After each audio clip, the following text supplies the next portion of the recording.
3 months ago, I thought I was living the perfect life in suburban Phoenix with my husband Derek and our twin daughters.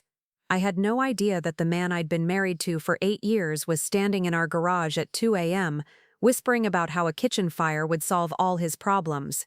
I had no idea his brother was there with him, sketching out plans on the back of a Home Depot receipt, and I definitely had no idea that when they said accident, they meant me. I'd love to know which corner of the globe you're watching from, and if this story speaks to you, make sure to subscribe.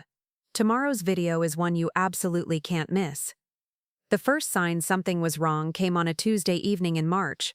I was folding laundry in our bedroom when I heard Derek's phone buzz against the nightstand. He was in the shower, so I glanced over and saw a text from his brother Marcus. "Did you get the stuff we talked about?" Derek and Marcus had always been close, but lately their conversations seemed to happen in hushed tones that stopped whenever I entered a room. I told myself I was being paranoid. Derek had been stressed about work and Marcus was going through a messy divorce. Brothers talk, brothers support each other.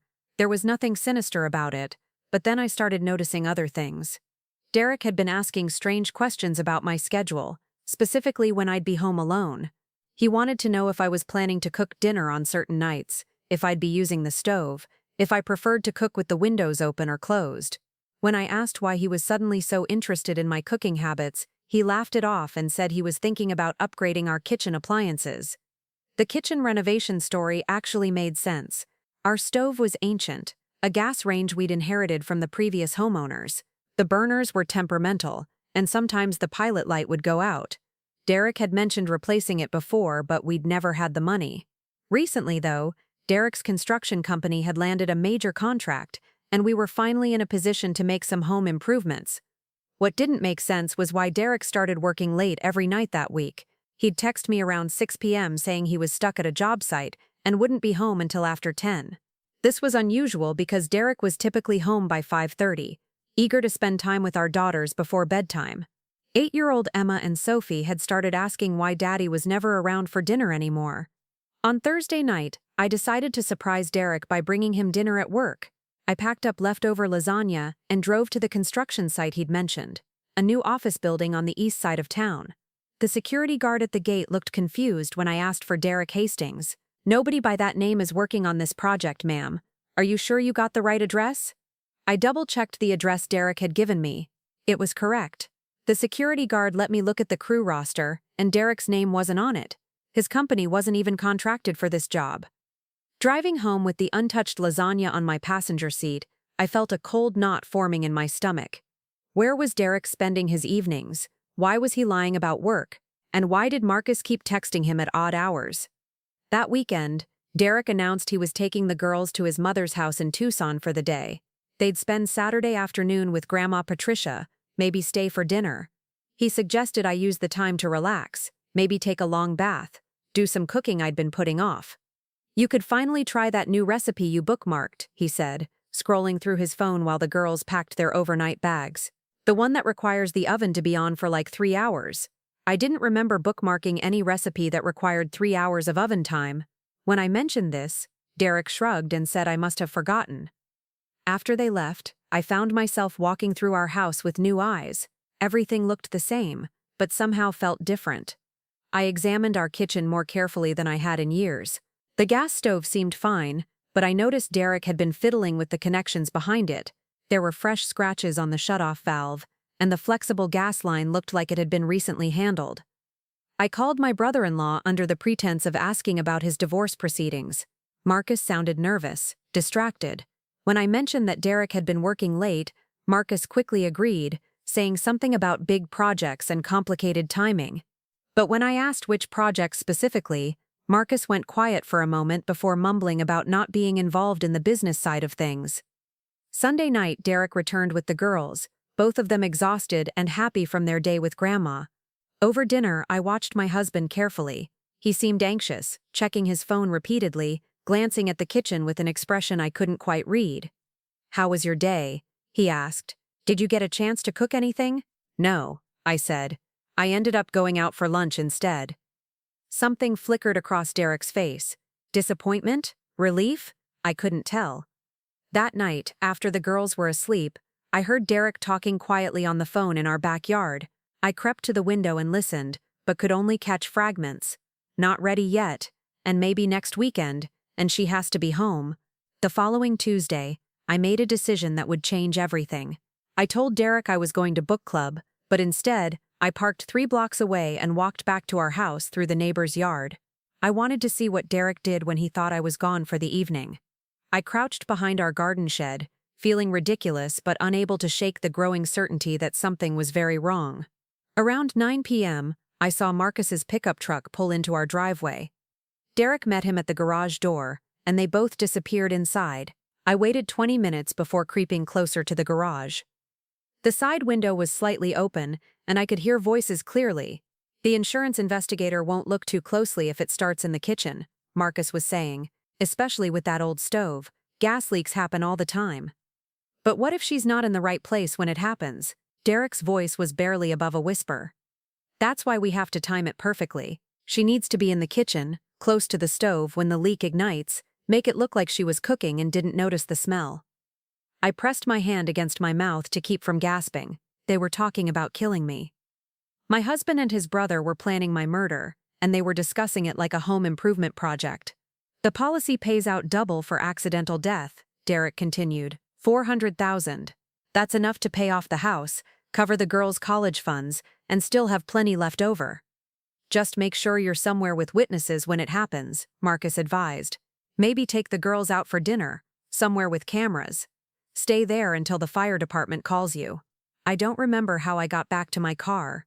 My hands were shaking so violently I could barely start the engine. I drove around aimlessly for 2 hours, trying to process what I'd heard. The man I'd married, the father of my children, was planning to burn down our house with me inside it, for insurance money.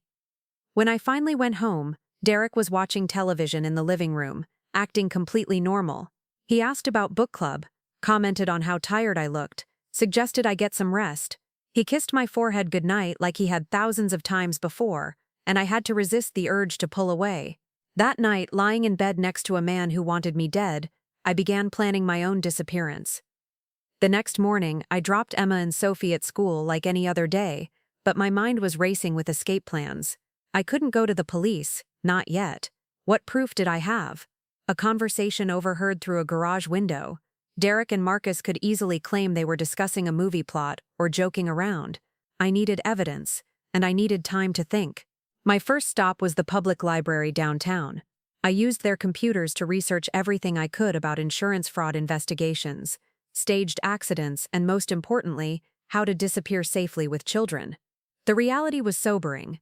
Even if I could prove Derek's intentions, family court battles could drag on for years, and in the meantime, what would stop him from trying again? I opened a new email account under a fake name and began documenting everything. Screenshots of Derek's work schedule that didn't match his whereabouts, photos of the scratches on our gas line, a detailed timeline of his strange behavior over the past month. I uploaded everything to a cloud storage account that Derek couldn't access. That afternoon, I called my sister Jennifer in Denver. We hadn't spoken in months. Jennifer and Derek had never gotten along, and family gatherings were always tense because of it. Now I realized Jennifer's instincts about my husband had been right all along. "Becca, you sound terrible. What's wrong?" I couldn't tell her everything over the phone, so I asked if the girls and I could come visit for a few weeks, maybe over spring break. Jennifer immediately agreed, no questions asked. She'd always been protective of me, and I could hear the concern in her voice even though I was trying to sound casual. "The girls would love to see their cousins," I said, "and I could use a change of scenery." "Of course. Come anytime. My guest room is always ready for you." Spring break was still 3 weeks away, but it gave me a timeline to work with. 3 weeks to gather evidence, make arrangements, and figure out how to disappear without Derek tracking us down. That evening, Derek seemed unusually cheerful. He brought home takeout from my favorite restaurant and suggested we plan a family vacation for the summer. The irony wasn't lost on me. He was planning our future while simultaneously planning my death. "Where would you like to go?" he asked, spreading brochures across our kitchen table. "Hawaii? Maybe a cruise?" I forced myself to play along, discussing vacation options while internally calculating how long it would take to drive to Denver with 2 8-year-olds and whatever belongings I could pack without arousing suspicion. Over the next few days, I began making subtle preparations. I gradually moved important documents to my car: birth certificates, social security cards, the girls' medical records. I transferred money from our joint savings account to my personal checking account in small amounts, claiming I was shopping for spring clothes for Emma and Sophie. Derek didn't seem to notice, but Marcus started showing up at our house more frequently. He'd arrive unannounced, always with some excuse about borrowing tools or dropping off something for Derek. I realized he was studying our routine, learning my schedule, noting when I was home alone. A lot of love and effort went into bringing this story to life. If you're enjoying it, we'd be so grateful if you'd subscribe to our channel. Now back to where we left off. On Thursday, Marcus appeared at our front door while I was making lunch. The girls were at school, and Derek was supposedly at work. "Hey, Rebecca, Derek asked me to check on that loose board in your back fence," he said, holding up a hammer. "Mind if I take a look?" I let him into the backyard, but something about his demeanor made me uncomfortable. He spent less than 5 minutes examining the fence, which looked perfectly fine to me, but I caught him peeking through our kitchen window several times. "Everything looks good," he announced. "That stove of yours is pretty old, huh? Derek mentioned you guys were thinking about replacing it." "Maybe eventually," I replied, trying to keep my voice steady. "You know, gas appliances can be dangerous if they're not maintained properly, especially the older models. You should probably have someone check your connections, make sure everything's secure." The way he said it sent chills down my spine. It wasn't a helpful suggestion, it was a threat disguised as concern. That night, I made a discovery that confirmed my worst fears.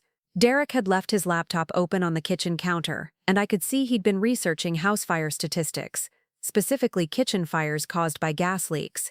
His browser history showed searches for accidental death insurance payouts and how long do arson investigations take, but the most damning evidence was in his email drafts. I found an unsent message to Marcus with the subject line, "Timeline." The draft was mostly empty except for one line, "Spring break week, mine, perfect opportunity when school's out." My blood turned to ice. Spring break was when I'd planned to take the girls to Denver. Derek wasn't just planning my death, he was planning to kill all 3 of us. I took screenshots of everything, uploaded them to my secret cloud account, then deleted the browsing history and closed the laptop. Derek would never know I'd seen his plans. The next morning I called Jennifer again. "Change of plans," I said, trying to sound casual. "The girls and I are going to come visit this weekend instead of waiting for spring break. Derek has some big project at work, and I thought it would be nice to get out of his hair." "This weekend? That's pretty sudden." "I know, but the girls are so excited to see their cousins. Would that be okay?" Jennifer paused, and I could tell she sensed something was wrong. "Of course it's okay, but Becca, are you sure everything's all right? You've been acting strange lately." "I'm fine," I lied. "Just need a sister's weekend, you know." "I'll stock up on wine and ice cream. Drive safe." That afternoon I told Derek about our weekend plans. His reaction was immediate and intense. "This weekend? That's not a good time, Rebecca. I was hoping we could work on the kitchen renovation plans. It's just for a few days. The girls really want to see their cousins. Can't it wait until spring break? I already cleared my schedule to spend time with you guys." I'd never seen Derek so insistent about changing my plans before. Usually, he was happy to have the house to himself for a weekend. His desperation to keep us home confirmed what I already suspected. Whatever he and Marcus were planning, it was supposed to happen soon. "I already promised Jennifer," I said firmly. "The girls are excited. We'll work on kitchen stuff when we get back." Derek spent the rest of the evening making phone calls in the garage. I couldn't hear the conversations, but I could see his frustrated gestures through the window. He was agitated, pacing back and forth, running his hands through his hair. Friday evening, as I was packing the girls' clothes, Derek made one last attempt to stop us. "I've been thinking," he said, sitting on our bed while I folded tiny t-shirts. "What if we all went to Jennifer's together? Make it a family trip?" "You hate visiting Jennifer," I pointed out. "I've been thinking about that too. Maybe it's time I made more effort with your family." The offer was so out of character that it was almost laughable. Derek had spent 8 years complaining about my sister, calling her judgmental and nosy. Now suddenly he wanted to bond with her. "That's sweet," I said, "but you have that big project at work. Besides, it'll be good for the girls to have some aunt time without parents hovering." Derek's jaw tightened, but he didn't argue further. Saturday morning, I loaded the girls and our luggage into my car.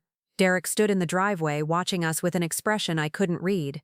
Emma and Sophie waved enthusiastically from the back seat, completely unaware that they were escaping a trap. "Drive safely," Derek called out, Call me when you get there. We will, I promised, knowing it would be the last promise I'd ever make to him. As we pulled out of our driveway, I caught a glimpse of Marcus's pickup truck parked 2 streets over. He was watching us leave, probably reporting back to Derek about our departure time. Good. Let them think their plan was working. Let them believe I was just a naive wife taking her daughters on an innocent weekend trip. They had no idea I was about to disappear forever. The 12-hour drive to Denver gave me time to think, and by the time we crossed the Colorado state line, I had made a decision that would have seemed impossible just days earlier. I wasn't going back to Phoenix, ever. Emma and Sophie chartered excitedly in the back seat, completely oblivious to the fact that their entire world was about to change. They talked about swimming in Aunt Jennifer's pool, playing with their cousins, and what they wanted to do when we got home next week. Each innocent comment felt like a knife twisting in my chest. Jennifer lived in a sprawling ranch house in Lakewood, about 20 minutes from downtown Denver. She'd done well for herself as a software engineer, and her husband Michael worked in finance. They had twin boys, Jake and Tyler, who were the same age as my girls. It was the perfect setup for what I hoped would look like a normal family visit. When we arrived Saturday evening, Jennifer took one look at my face and knew something was seriously wrong. While the kids ran off to play video games, she cornered me in her kitchen. "Okay, what's really going on?" she demanded. "And don't tell me you just needed a sister weekend. You look like you haven't slept in weeks." I broke down and told her everything. Derek's lies about working late, the conversation I'd overheard in the garage, his internet searches about house fires, the way Marcus had been watching our house. Jennifer listened without interrupting, her expression growing more horrified with each detail. "We need to call the police," she said immediately. "With what evidence?" "A conversation I overheard in some internet searches. Derek's a respected contractor with no criminal history. I'm a housewife with no independent income who's about to sound completely paranoid." Jennifer started pacing around her kitchen island, a habit she'd had since childhood when she was working through a problem. "What about a private investigator, someone who could gather real evidence?" "With what money?" "Derek controls our finances. I managed to transfer about $3,000 before I left, but that's not going to last long if I'm supporting myself and the girls. Then you'll stay here until we figure this out." I shook my head. "Derek will come looking for us if we don't go home tomorrow as planned. He'll call the police, report me as kidnapping the girls. I have no legal right to keep them from their father without proof of danger." "So what's your plan?" I pulled out a notebook where I'd been scribbling ideas during the drive.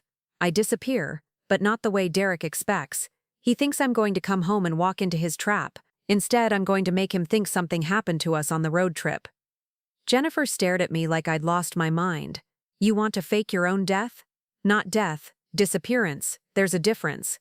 Over the next few hours, I explained my plan. It was risky and complicated, but it was the only way I could see to protect my daughters while gathering the evidence I needed to expose Derek. Sunday morning, I called Derek as planned. He sounded anxious, asking detailed questions about our drive, whether we'd had any car trouble, what route we'd taken. I told him we were having a wonderful time and would probably leave Denver around noon to get home before the girls' bedtime. What I didn't tell him was that I'd already been to 3 different stores that morning, buying supplies for what came next. At 2 p.m., I called Derek again from a rest stop about an hour outside Denver. I made sure to sound stressed and slightly frantic. "Derek, we're having car trouble. The engine started making this terrible noise about 30 miles back, and now there's smoke coming from under the hood." "Where are you exactly?" I gave him the location of the rest stop, which I'd chosen specifically because it was in a dead zone for cell phone reception. "I'm gonna try to make it to that little town we passed a few miles back. There was a mechanic shop there. Do you want me to drive out and get you?" "No, it's too far. I'll call you when I know more about the car." That was the last time Derek heard my voice. What happened next required precise timing and a lot of luck. I drove to a remote section of highway about 15 miles from the rest stop, near a bridge that crossed a fast-moving river. I'd scouted the location on Google Maps during the drive from Denver, looking for somewhere isolated but visible enough that an abandoned car would be discovered quickly. I parked my car on the shoulder near the bridge, then retrieved the supplies I'd bought that morning, a can of red paint that I splattered on the driver's seat and steering wheel, some of my hair that I'd cut off in Jennifer's bathroom which I scattered around the interior, one of my shoes, which I placed on the riverbank below the bridge. The hardest part was leaving Emma and Sophie's belongings in the car. Their backpacks, favorite stuffed animals, the books they'd been reading during the drive. It looked like we'd all vanished from that spot, like something terrible had happened to a mother and her 2 young daughters. But Emma and Sophie weren't in that car. They were safely hidden at a motel 40 miles away, where I'd checked us in under false names earlier that day. I'd told them we were playing a special game, like hide and seek, and they had to stay in the room and be very quiet while Mommy ran some errands. I used a prepaid phone to call 911 and report an abandoned vehicle with what appeared to be blood inside. Then I caught a bus back to the motel, where my daughters were watching cartoons and completely unaware that they'd just been declared missing persons. The news broke that evening. Jennifer called Derek to tell him she'd seen reports about a car matching mine found abandoned near a river outside Denver. Derek's reaction, according to Jennifer, was everything I'd expected. Shock, grief, demands that search and rescue teams be dispatched immediately. What Derek didn't know was that Jennifer was recording their conversation. "This doesn't make sense," Derek kept saying. "Rebecca's a careful driver. She wouldn't just drive off the road." "The police think it might have been an accident," Jennifer replied carefully. "Maybe she swerved to avoid an animal, lost control. But where are the bodies? If the car went in the river, where are Rebecca and the girls? The current's pretty strong there. They might have been swept downstream." Derek's voice cracked with what sounded like genuine emotion. "I should have insisted on driving with them. I should have been there to protect them." Either Derek was a better actor than I'd given him credit for, or some part of him actually felt guilty about what he'd been planning. Either way, he was playing the grieving husband perfectly. The search continued for 3 days. Divers explored the river, search and rescue teams combed the banks, helicopters surveyed miles of terrain. Derek gave tearful interviews to local news stations, pleading for information about his missing family. Meanwhile, I was watching everything unfold from our motel room, keeping Emma and Sophie entertained with coloring books and room service while I monitored news coverage on my laptop. The girls thought we were on an extended adventure, and I let them believe it. There would be time for difficult conversations later. On the 4th day, I made my move. Using my fake email account, I sent a message to an investigative journalist at the Phoenix Tribune who'd written extensively about insurance fraud cases. The subject line was simple: "Check Derek Hastings' insurance policies." The email contained everything I'd documented over the past month: screenshots of Derek's browser history, photos of the tampered gas line, recordings of my conversations with Jennifer, and a detailed timeline of Derek's suspicious behavior. I also included information about Marcus's involvement and suggested the journalist look into their financial situations. The message was sent from an internet cafe in a small town, 50 miles from our motel, using a VPN to mask the location. As far as anyone knew, it could have come from anywhere in the country. Then I sat back and waited for Derek's world to fall apart. The investigative journalist, Sarah Chen, moved faster than I'd anticipated. Within 48 hours of receiving my anonymous email, she'd already started making calls. I knew this because Derek's behavior changed dramatically.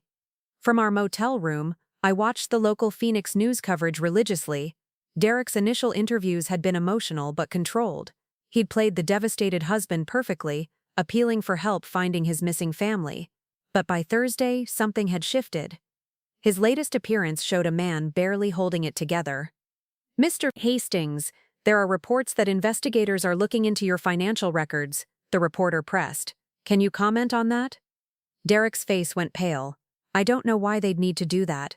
My wife and daughters are missing. That's what they should be focusing on. What about your life insurance policies? Sources suggest the coverage on your family is substantial." "I'm not discussing financial matters while my family is missing," Derek snapped, walking away from the cameras. That evening, I called Jennifer from a payphone outside a grocery store. The girls were safely back at the motel with pizza and a movie, completely absorbed in their temporary adventure lifestyle. "Derek's been calling me non-stop," Jennifer said immediately.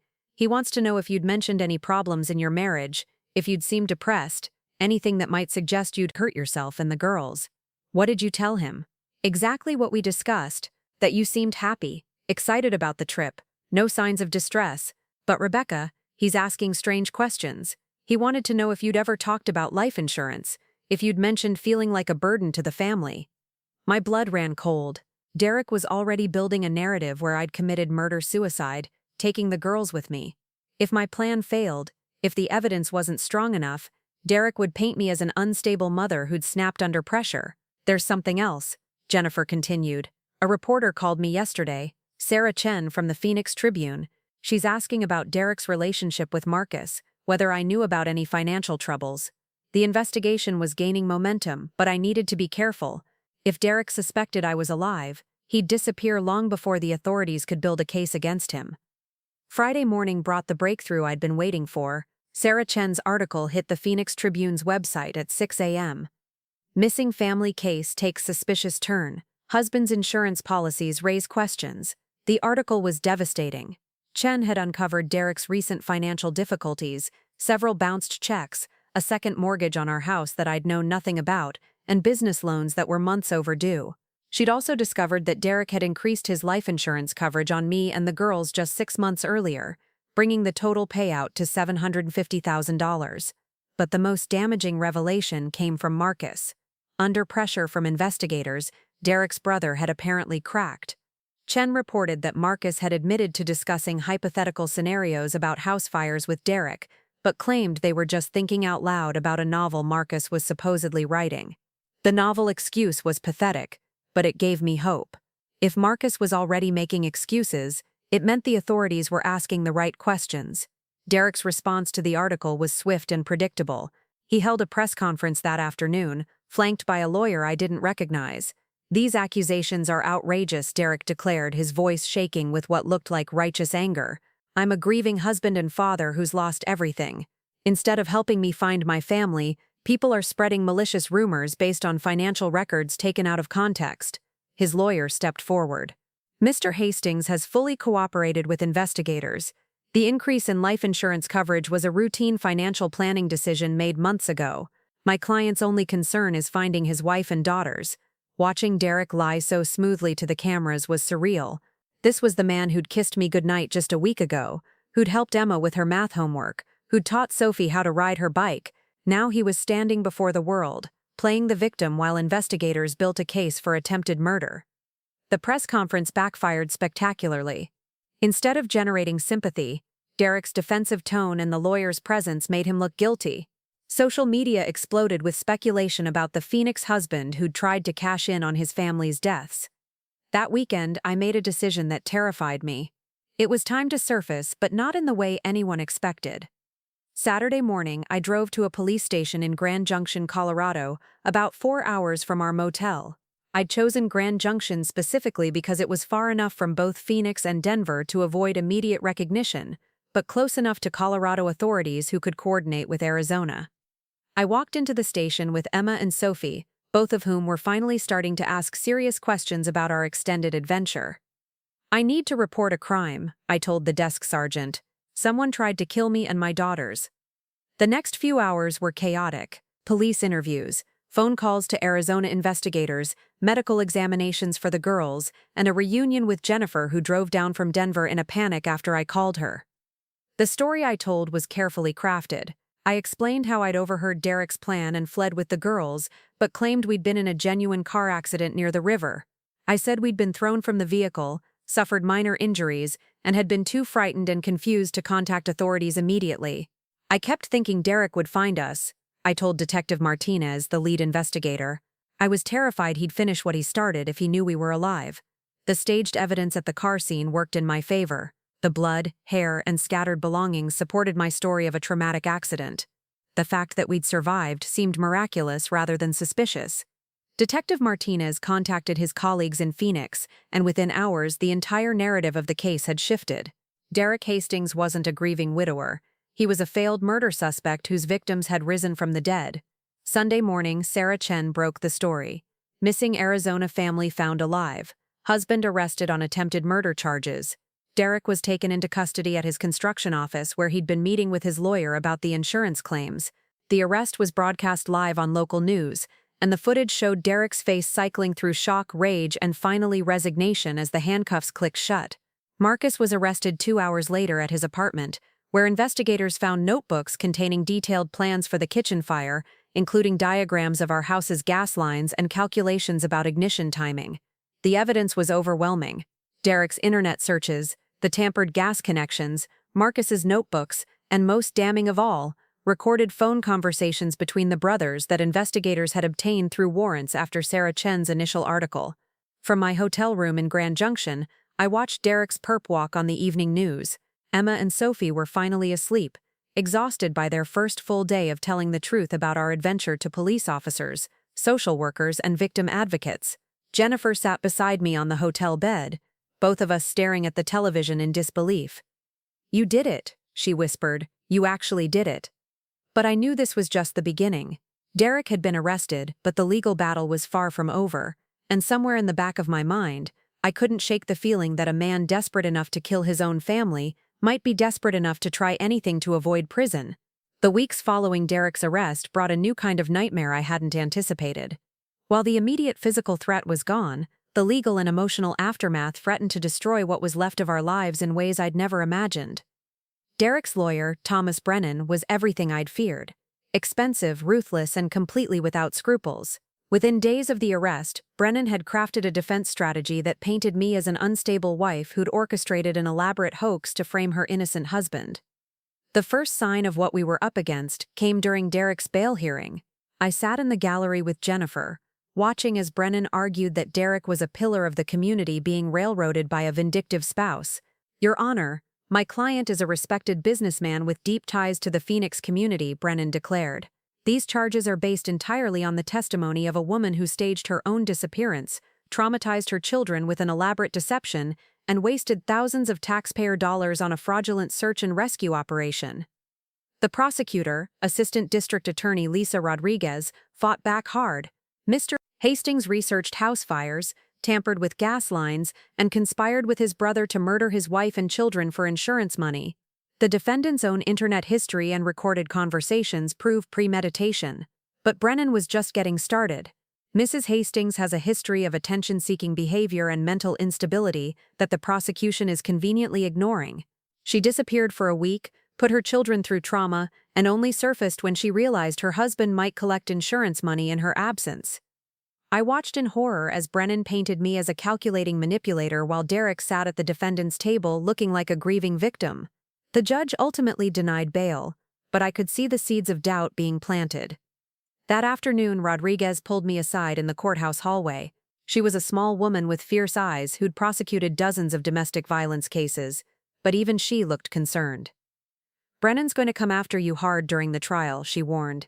"He's already filing motions to access your medical records, claiming you have a history of depression and anxiety that supports his defense strategy." "I don't have a history of mental illness," I protested. "You visited a therapist 3 times in 2019 after your father died." Brennan's going to argue that grief counseling proves instability. He's also requesting records from Emma and Sophie's school counselor, claiming the trauma of your disappearance shows you're an unfit mother.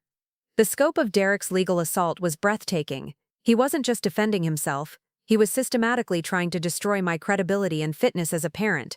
If he couldn't kill me, he was going to try to take my children away through the courts. Things got worse when Brennan held his own press conference the following week. Standing on the courthouse steps, he unveiled Derek's counter-narrative with devastating effectiveness. "Rebecca Hastings is not a victim," Brennan announced. "She's a disturbed woman who abandoned her children, staged a crime scene, and is now trying to send an innocent man to prison to cover up her own psychological breakdown." Brennan had done his homework. He'd found Derek's co-workers who testified that my husband had seemed excited about our weekend trip, not anxious to get rid of us. He'd located our neighbors who claimed Derek had appeared genuinely distraught during the search efforts. Most damaging of all, he'd somehow obtained footage from a security camera at the rest stop where I'd made my last phone call to Derek. "Ladies and gentlemen," Brennan said, displaying a blown-up screenshot on an easel, "this is Rebecca Hastings at 2:47 p.m. on the day she claims to have been fleeing for her life. Does this look like a terrified woman to you?" The image showed me walking calmly toward the payphone, no signs of distress or panic.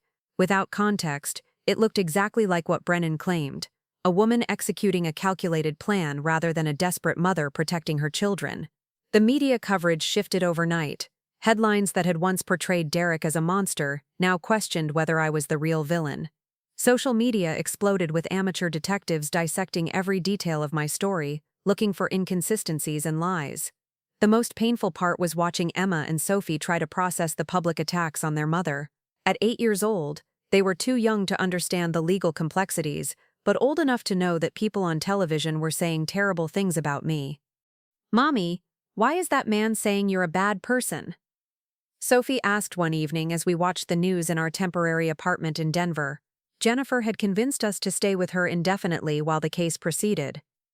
"Some people believe things that aren't true," I explained, struggling to find age-appropriate words for an impossible situation. "But the important thing is that we're safe now, and Daddy can't hurt us anymore." "Will Daddy go to jail?" Emma asked quietly. "I don't know, sweetheart. That's for other people to decide." But privately, I was beginning to wonder if Derek might actually walk free. Brennan's defense was more sophisticated than I'd anticipated, and he was successfully muddying the waters around Derek's guilt. The breakthrough came from an unexpected source. Marcus, facing his own charges for conspiracy to commit murder, had been largely silent since his arrest, but as his trial date approached and the reality of a potential life sentence sank in, his resolve began to crack. Rodriguez called me on a Tuesday morning in late April with news that changed everything. "Marcus wants to make a deal," she said. "His lawyer reached out yesterday. He's willing to testify against Derek in exchange for a reduced sentence." "What does that mean exactly?" "It means we'll have someone with direct knowledge of the conspiracy willing to admit it on the witness stand. Marcus can testify about the planning sessions, the timeline, Derek's motivations, everything we need to prove premeditation." The news should have been encouraging, but I'd learned to be cautious about good developments. "What's the catch?" "Marcus wants immunity from the attempted murder charges. He'll plead guilty to conspiracy and serve maybe 5 to 7 years instead of life. And there's no guarantee his testimony will be convincing to a jury. Brennan will argue that Marcus is lying to save himself." Despite the risks, Rodriguez decided to accept Marcus's deal. His cooperation provided details that corroborated my story in ways that would be impossible to fabricate. Marcus revealed that Derek had been planning the fire for months, not weeks. He'd researched the timing of gas leaks, practiced tampering with the connections, even calculated the optimal weather conditions for a kitchen fire to spread quickly. Most importantly, Marcus had recordings. He'd been secretly documenting their conversations on his phone, initially as insurance against Derek trying to pin everything on him if they got caught. The recordings were crystal clear evidence of premeditation and conspiracy. When Rodriguez played me the audio files in her office, I finally heard Derek's voice planning my death with chilling casualness. "The beauty of a gas leak is that it's completely believable," Derek's recorded voice explained, "especially with Rebecca's cooking habits. She's always distracted, running around doing 3 things at once. Everyone will think she just forgot to check the stove properly." "What about the girls?" Marcus asked on the recording. "Collateral damage," Derek replied without hesitation. "The insurance pays the same whether it's 1 death or 3, and this way there's no custody battle, no alimony, no complications. Clean slate." Listening to my husband discuss murdering our daughters as collateral damage was the moment I finally accepted who Derek really was. Not a man who'd lost his way or made a desperate mistake, but someone who'd calculated the value of our lives in dollars and found us worth more dead than alive. The recordings would be the centerpiece of the prosecution's case. But as I walked out of Rodriguez's office that day, I knew the hardest part was still ahead. Soon I'd have to face Derek in court and relive the most terrifying week of my life in front of a jury that might not believe me. The trial was set to begin in 6 weeks.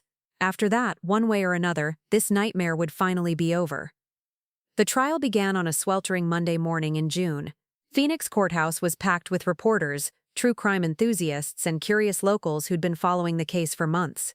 I sat in the front row behind the prosecution table, wearing a conservative blue dress that Rodriguez had helped me choose to project credibility and sympathy. Derek entered the courtroom in an expensive gray suit, looking nothing like the man who'd whispered about kitchen fires in our garage. His transformation was remarkable. Clean-shaven, well-groomed, projecting an image of respectability that made my stomach turn. When his eyes briefly met mine across the courtroom, I saw no recognition, no remorse, just cold calculation. Judge Patricia Williamson was a no-nonsense woman in her 60s who'd presided over hundreds of criminal cases. During jury selection, she made it clear she wouldn't tolerate media circus behavior in her courtroom. The jury was everything I'd hoped for. 7 women and 5 men, mostly middle-aged, several parents themselves. These were people who might understand the primal fear of a mother protecting her children. Rodriguez's opening statement was methodical and devastating. She walked the jury through Derek's financial troubles, his research into house fires, the tampered gas lines, and finally the recorded conversations with Marcus. This case is about greed disguised as tragedy, Rodriguez told the jury. Derek Hastings coldly planned to murder his wife and children for insurance money, then posed as a grieving widower when his plan failed. The evidence will show premeditation, conspiracy, and a level of callousness that defies comprehension. Brennan's opening was a masterclass in misdirection. Instead of defending Derek's actions, he attacked my character and mental state with surgical precision. Rebecca Hastings is not the victim she claims to be, Brennan began. She's a woman who staged an elaborate hoax, traumatized her own children, and is now trying to destroy an innocent man to cover her tracks. The prosecution wants you to believe recordings taken out of context, but they can't explain why Mrs. Hastings disappeared for a week, why she staged a crime scene, or why she chose deception over simply calling police if she truly believed she was in danger. The first week of testimony focused on the technical evidence. Investigators testified about the tampered gas lines, Derek's internet search history, and the timeline of events. A digital forensics expert walked the jury through Derek's browser history, showing slide after slide of searches for house fire insurance claims and accidental death investigations. But Brennan was skilled at creating doubt. During cross-examination, he got the gas company inspector to admit that the tampering could have been caused by normal wear and tear. He made the digital expert acknowledge that internet searches didn't prove intent to act. Isn't it possible, Brennan asked the forensics expert, that Mr. Hastings was researching these topics because he was concerned about his family's safety after his wife began exhibiting erratic behavior? Rodriguez objected, but the seed was planted. Brennan was slowly building a narrative where Derek was the concerned husband trying to protect his family from an unstable wife. The second week brought Marcus to the witness stand. He looked terrible, thin, pale, wearing an orange jumpsuit that emphasized his status as a convicted criminal. But his testimony was powerful. Under Rodriguez's questioning, Marcus detailed months of planning sessions with Derek. He described how Derek had become obsessed with our life insurance policies after his business started failing. He testified about practicing with the gas connections, timing the leaks, planning Derek's alibi for the night of the fire. Derek said it had to look completely accidental, Marcus testified, his voice barely above a whisper. He said Rebecca was always distracted when she cooked, so everyone would believe she'd made a mistake with the stove. What about the children? Rodriguez asked. Marcus's face crumpled. Derek said they had to be in the house too. He called them collateral damage. Several jurors visibly recoiled at those words. I watched one woman, a mother of twins herself, wipe tears from her eyes, but Brennan's cross-examination was brutal. He attacked Marcus's credibility, his criminal record, and his motivation to lie in exchange for a reduced sentence. You're testifying against your own brother to save yourself from life in prison, aren't you? Brennan demanded. Yes, but... And you secretly recorded these alleged conversations without his knowledge, correct? Yes. Isn't it true that you've been jealous of Derek's success for years? That you resented his marriage, his children, his business? Marcus struggled under the assault. I may have been jealous, but I didn't make up those conversations.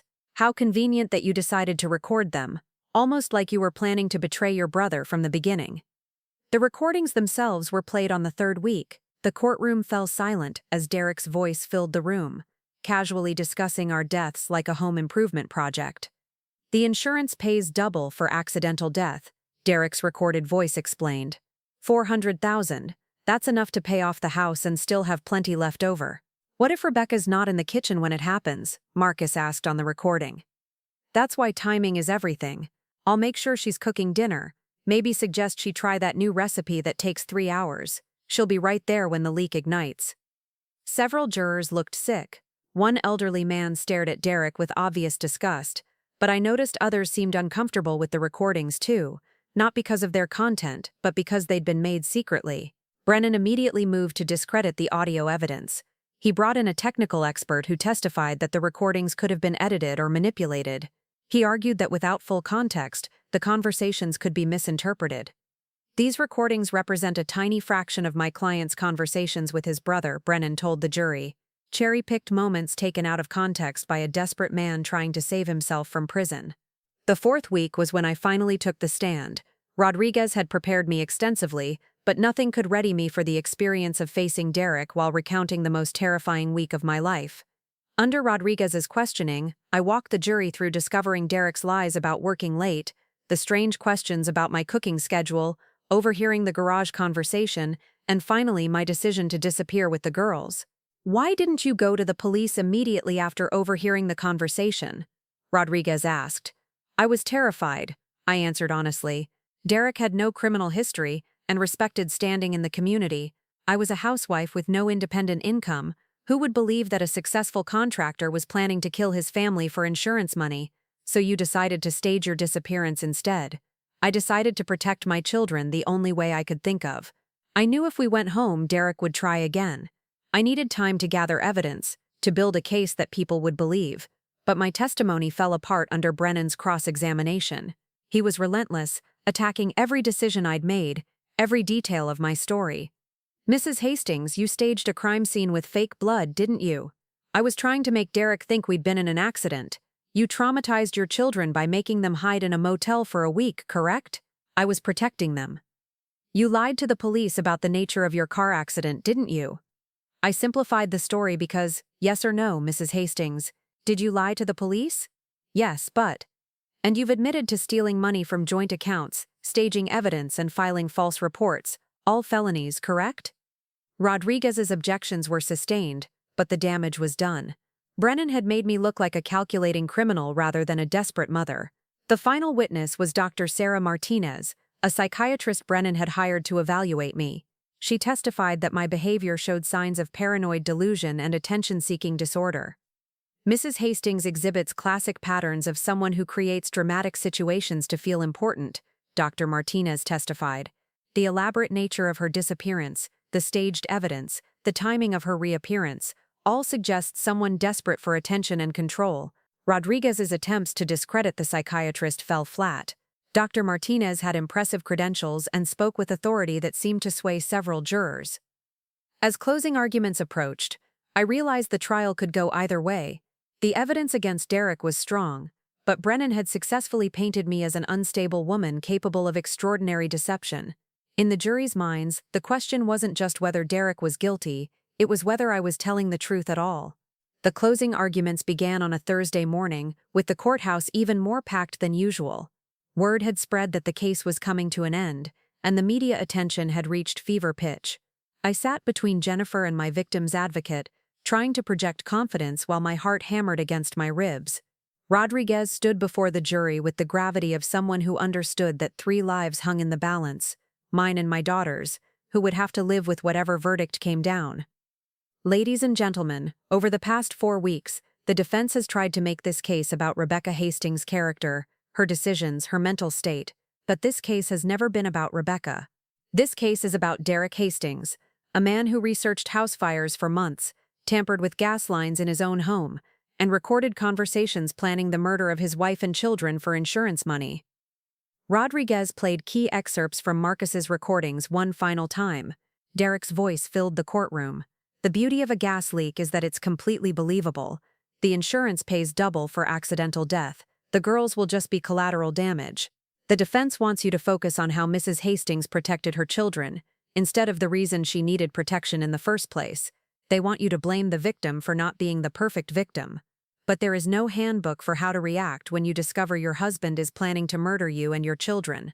Rodriguez walked the jury through the timeline methodically. Derek's financial troubles had begun in October. His internet searches about house fires started in November. The gas line tampering occurred in February. Marcus's recordings captured planning sessions throughout March.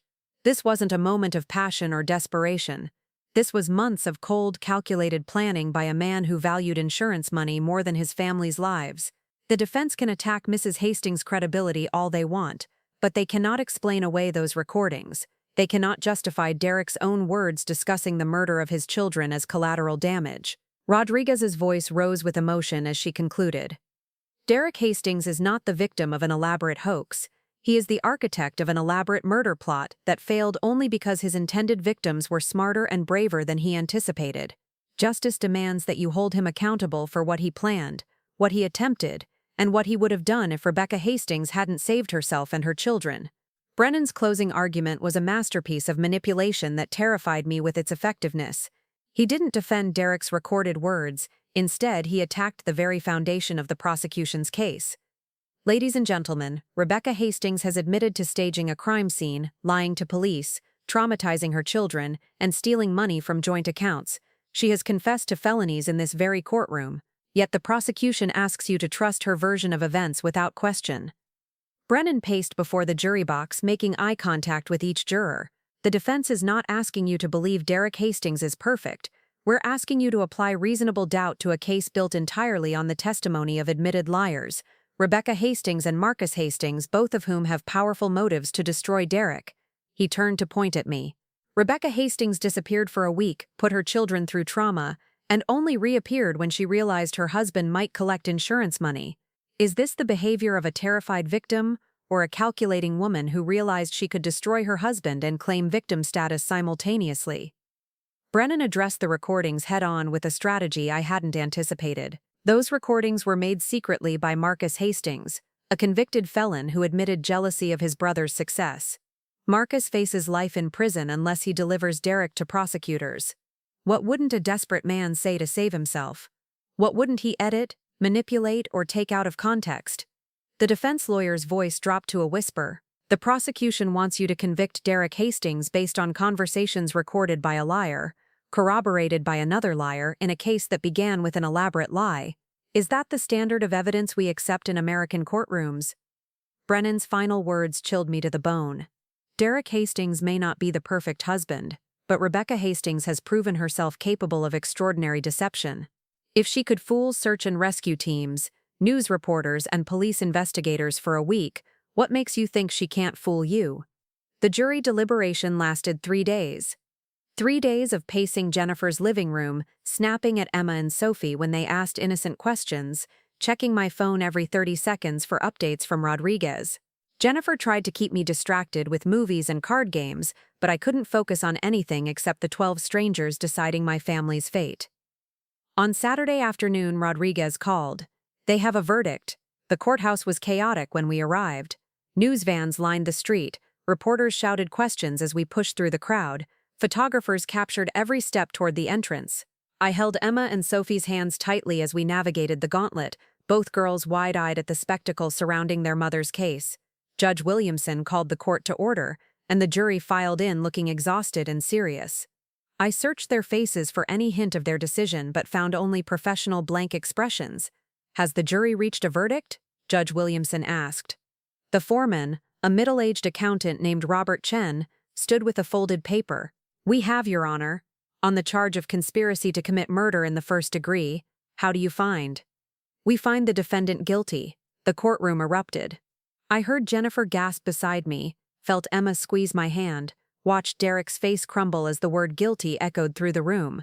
Brennan immediately put his hand on Derek's shoulder, probably already planning appeals. "On the charge of attempted murder in the first degree, how do you find?" "We find the defendant guilty." This time Derek visibly flinched. The man who'd calculated our deaths in dollars was finally facing consequences for his actions. Judge Williamson continued through the remaining charges. Guilty of insurance fraud conspiracy, guilty of child endangerment, guilty of criminal tampering. The jury had rejected Brennan's defense completely. During the sentencing phase 2 weeks later, I finally got to address Derek directly. The victim impact statement was my chance to speak not as a witness being cross-examined, but as the woman whose life he'd tried to destroy. "Derek, for 8 years I believed I knew you. I thought you were a loving husband and devoted father. I trusted you with my life and our children's lives. That trust was not just broken, it was weaponized against us." Derek sat motionless at the defendant's table, but I continued anyway. "You researched how to kill us like a home improvement project. You discussed our deaths as a financial opportunity. You called our daughters collateral damage in your plan to get rich. Emma and Sophie will grow up knowing their father valued insurance money more than their lives." My voice broke slightly as I reached the conclusion. "The trauma you inflicted on our family didn't end when I overheard your plans. It continues every day as the girls ask why Daddy wanted to hurt us, as I explain to them why we can't go home, why we have to live with constant security concerns. You didn't just plan to kill us, Derek. You killed the family we used to be." Judge Williamson sentenced Derek to life in prison without the possibility of parole. Marcus received 12 years as part of his plea agreement. Both men would appeal, Rodriguez warned me, but the evidence was overwhelming and appeals rarely succeeded in such clear-cut cases. Outside the courthouse, I held my first and last press conference. The questions came rapid fire from dozens of reporters, but I'd prepared for this moment carefully. Do you have any regrets about how you handled the situation? My only regret is that I didn't trust my instincts sooner. When someone you love starts acting strangely, when your gut tells you something is wrong, don't ignore those feelings. They might save your life. What message do you have for other women in dangerous relationships? You know your situation better than anyone else. If you feel unsafe, trust that feeling. Don't wait for permission to protect yourself and your children. Don't worry about being believed or looking paranoid. Being alive and safe is more important than being polite. Will you be writing a book about your experience? I'm focused on helping my daughters heal and rebuild our lives. We've been through enough public scrutiny. That was 6 months ago. Today, Emma and Sophie are thriving in their new school in Colorado. We live in a different name in a small town outside Denver where Jennifer found us a house with a big backyard and neighbors who don't know our story. The girls are in therapy, working through the trauma of learning their father wanted to kill them, but children are resilient in ways that constantly amaze me. Emma has started playing soccer again, something she'd stopped doing during the worst of Derek's strange behavior. Sophie is learning piano and talks constantly about the songs she's composing. They ask about Derek sometimes, usually late at night when fears creep in, but the questions are becoming less frequent. I work remotely as a freelance bookkeeper, something I'd never imagined I could do before Derek's arrest forced me to become independent. The work is steady, and I'm building a client base that allows me to support us without relying on anyone else. Financial independence feels like the ultimate victory over Derek's plan to control me through money. The civil lawsuit against Derek's construction company was settled out of court. The insurance companies that would have paid out on Derek's policies sued him for fraud, and those settlements helped fund our new life and the girls' therapy. Ironically, Derek's plan to get rich through our deaths ended up providing for our future without him. There are still hard days. Sometimes I wake up in the middle of the night, convinced I hear footsteps in the house or voices planning in whispers. PTSD doesn't disappear with a guilty verdict, but I'm getting better at recognizing those moments as echoes from the past rather than present dangers. The most unexpected part of this entire experience has been the other women who've reached out. Dozens of them have contacted me through social media, through intermediaries, through the Victims Advocate program, women who recognized something in their own relationships that scared them. Women who were beginning to notice lies, strange behavior, unexplained absences. Women who read about my case and realize they might be in danger too. I can't save everyone, but I've been able to help a few. I've connected women with resources, helped them plan safe exits, listened when they needed someone to believe their fears. If Derek's plan accomplished anything positive, it was proving that trusting your instincts about danger isn't paranoia, it's survival. Last month, Emma asked me if I was glad we found out about Derek's plan before he could hurt us. It's a complicated question for an 8-year-old to ask, and an even more complicated one to answer. I'm glad we're safe, I told her. I'm glad we're together. I'm glad we learned that we're braver and stronger than we ever knew. Do you miss Daddy? She asked quietly.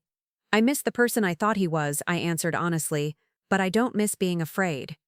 Derek is appealing his conviction as Rodriguez predicted.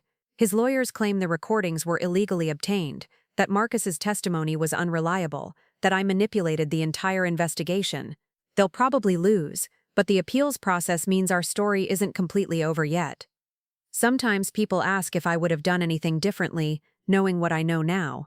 The answer is complicated. I wish I'd trusted my instincts earlier, when Derek first started lying about working late. I wish I'd found a way to gather evidence without putting Emma and Sophie through the trauma of our disappearance. I wish I'd been stronger, smarter, faster. But I also know that survival isn't perfect. When you're fighting for your life and your children's lives, you don't get to be the ideal victim with the perfect plan. You do whatever it takes to stay alive, and you deal with the consequences later. The lawsuit I mentioned in that title, well, that was more of a threat than a reality. After Derek's conviction, his assets were frozen for restitution, and there wasn't much left to sue for anyway. But the threat of legal action, combined with the criminal charges, was enough to destroy any remaining sympathy Derek might have had in our community. Sometimes Emma or Sophie will mention something about our old life in Phoenix, a friend from school, a restaurant we used to visit, the playground near our old house. Those moments remind me that Derek didn't just try to kill us physically. He killed the life we'd built, the community we'd belonged to, the innocence my daughters should have been able to keep a little longer. But we're building something new now, something better, because it's built on truth instead of lies, on safety instead of fear, on the knowledge that we survived something that should have destroyed us. 3 months ago, Sophie asked if we could get a dog. It was such a normal 8-year-old request that I almost cried. For the first time since this nightmare began, my daughter was thinking about the future, about adding something to our family instead of just surviving. We adopted a golden retriever named Scout, and watching Emma and Sophie play with him in our backyard is the purest joy I've felt in years. It's a reminder that healing is possible, that normal life can exist after extraordinary trauma, that my daughters will grow up knowing they're loved and safe. Derek Hastings tried to reduce our lives to dollars and cents, to collateral damage in his financial calculations. He failed. We're not just survivors, we're proof that love and courage are stronger than greed and violence, and that's a victory no appeal can overturn. The ripple effects of Derek's crimes extended far beyond our immediate family. His construction company collapsed within weeks of his arrest, leaving dozens of employees without jobs and clients with unfinished projects. The scandal destroyed his business relationships and cost investors hundreds of thousands of dollars. Patricia, Derek's mother, had to sell her Tucson home to help pay for his legal defense, only to watch her son convicted anyway. The insurance industry took notice of our case too. Rodriguez told me that Derek's methods, researching accident scenarios, tampering with appliances, creating elaborate alibis, had become a case study in fraud prevention. Insurance investigators now looked for similar patterns in suspicious claims, potentially preventing other families from experiencing what we went through. The most surprising development came 8 months after Derek's sentencing. A documentary filmmaker named David Walsh reached out through Rodriguez, asking permission to feature our story in a film about domestic violence and financial abuse. Initially, I refused. The last thing I wanted was more public attention or to put Emma and Sophie through additional scrutiny. But Walsh's approach was different. He wasn't interested in sensationalizing our trauma or turning Derek into some kind of criminal mastermind. Instead, he wanted to focus on the warning signs that might help other women recognize financial manipulation and hidden threats in their relationships. After weeks of consideration and multiple conversations with the girl's therapist, I agreed to participate. The documentary, Hidden in Plain Sight, premiered at film festivals a year later and eventually aired on a major streaming platform. The response was overwhelming. Thousands of women contacted the production company saying the film had helped them recognize dangerous patterns in their own relationships. One message particularly stood out. A woman named Carol from Seattle wrote that watching our story had prompted her to investigate her husband's recent interest in their life insurance policies and his sudden questions about her daily routines. She discovered he'd been researching accidental drowning statistics and had been subtly encouraging her to swim alone in their backyard pool.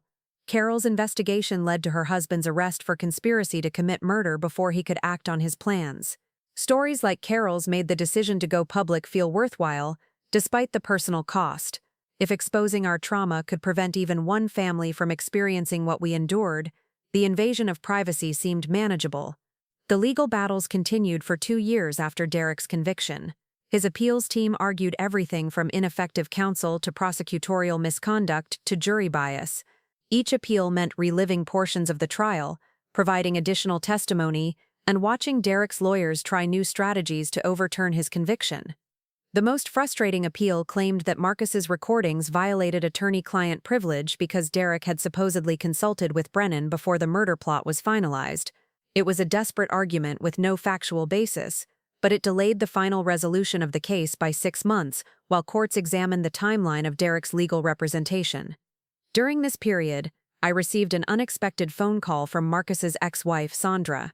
She'd been following the appeals process and wanted to share information that might strengthen the prosecution's position. Marcus had been recording Derek for over a year, Sandra revealed during our carefully arranged meeting at a neutral location. It wasn't just about the murder plot. Marcus was documenting everything because he suspected Derek was skimming money from their joint business ventures. Sandra provided additional recordings that showed Derek's pattern of financial manipulation extended well beyond our family. He'd been systematically stealing from clients, falsifying invoices, and planning elaborate insurance frauds for months before targeting us. The additional evidence painted Derek as a serial fraudster whose crimes escalated to attempted murder when his other schemes failed to generate enough money. The appeals courts ultimately rejected every challenge to Derek's conviction. The recordings were legally obtained, Marcus's testimony was corroborated by physical evidence, and the jury's verdict was supported by overwhelming proof of Derek's guilt. In their final ruling, the appellate judges noted that Derek's crimes represented a particularly callous example of domestic violence motivated by financial greed. As the legal process finally concluded, I faced a decision about our future that I'd been avoiding for 3 years. Emma and Sophie were thriving in Colorado, but they were also approaching adolescence with questions about their identity and family history that became harder to answer each year.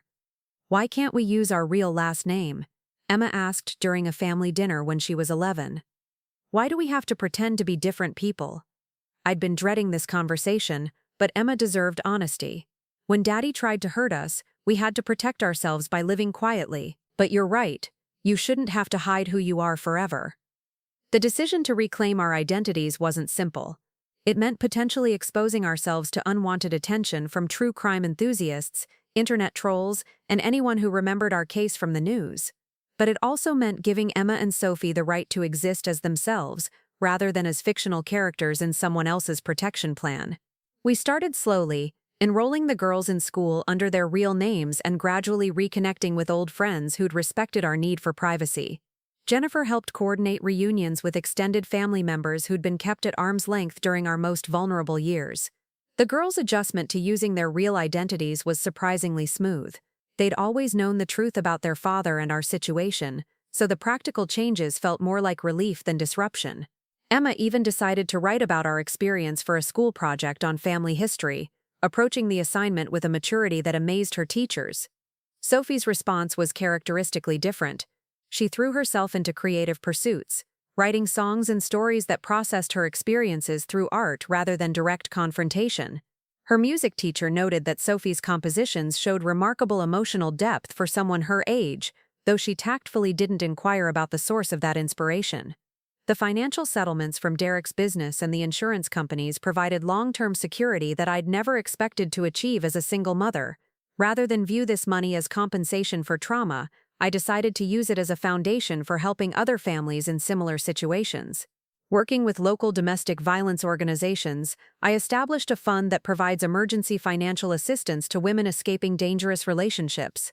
The fund covers immediate needs like temporary housing, legal fees, and childcare that often prevent women from leaving abusive situations.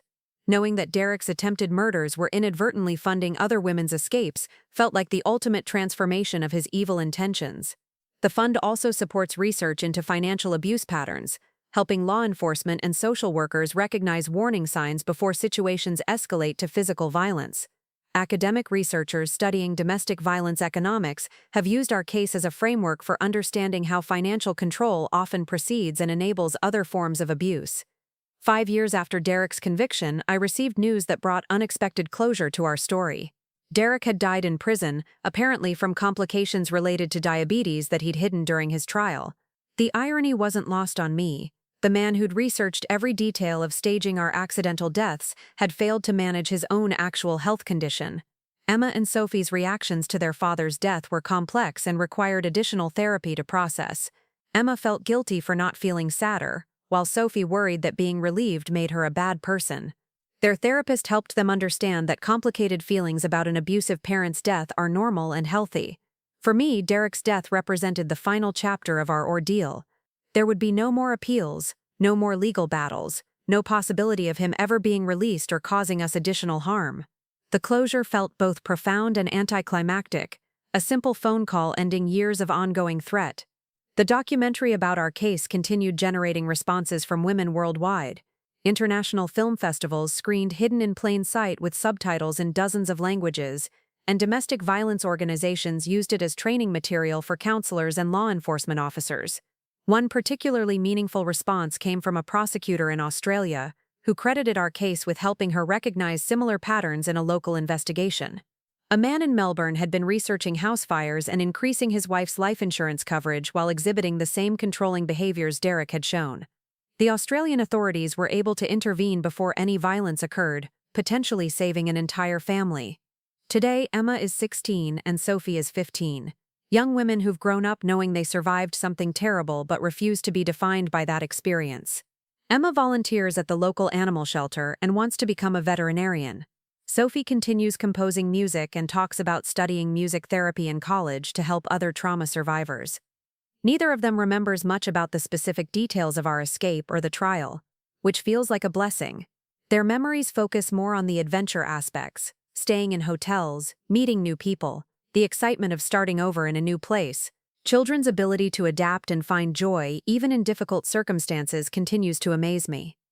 Our story officially ended with Derek's death, but the impact continues rippling outward through the women who've been helped by our fund, the families protected by enhanced fraud detection methods, and the law enforcement officers trained to recognize financial abuse patterns. What began as one man's greed-driven violence has been transformed into a network of protection and support that extends far beyond anything Derek could have imagined. Sometimes I wonder what our lives would have looked like if Derek had never planned to kill us. Would we have stayed in Phoenix? Would I have ever discovered my own strength and independence? Would Emma and Sophie have grown up with the same resilience and empathy they demonstrate today? Those questions don't have answers, and I've learned that wondering about alternative timelines is less important than appreciating the life we've actually built. We're not the same people we were before Derek's betrayal, but we're not broken either. We're something new, stronger, more compassionate, more aware of both human evil and human goodness than we ever expected to be. The title of this story mentioned leaving Derek a lawsuit, but the real legacy of our experience isn't legal documents or court victories. It's the knowledge that ordinary people can survive extraordinary circumstances, that children can heal from unimaginable trauma, and that love really is more powerful than hatred. Derek Hastings planned our deaths but accidentally gave us life, real life, authentic life, life built on truth instead of illusion. That's the victory no prison sentence could have delivered, and it's the gift that continues growing stronger with each passing year. Looking for more? We've got 2 amazing stories ready for you right on screen. If this one touched you, these are absolutely worth your time. Click to watch them now. And hey, subscribe and hit that bell to never miss our latest uploads.